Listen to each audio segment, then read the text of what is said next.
The Guam Fire Department received $96,000 for its fiscal year 2009 budget for clothing allowances, and Fire Chief Dave Pareto wants to make sure that money is well spent.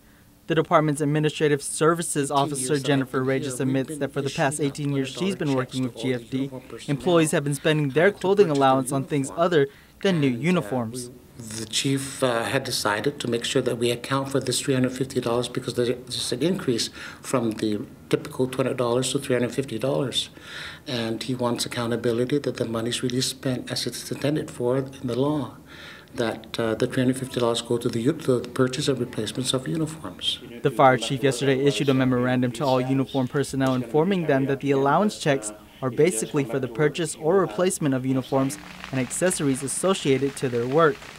This year's officials will get $350 to spend on either Class A, Class B, or Class B operation uniforms. It can only be purchased at the two vendors, Bix and Paul's Tailor. Regis adds a purchase receipt is also required. That we want to prove that they did buy it. And it's not spent other than what the uniform is for. Regis says while several fire officials do not agree with the process, the department needs to keep accountability and enforce the clothing allowance standards. Just go ahead and you spend the money if you need to spend it for other things, but just remember, the $350 allocated to you, you must spend that for uniform.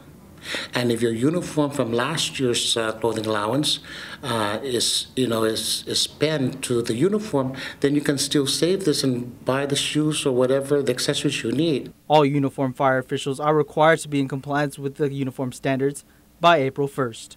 Nick Delgado, PNC News.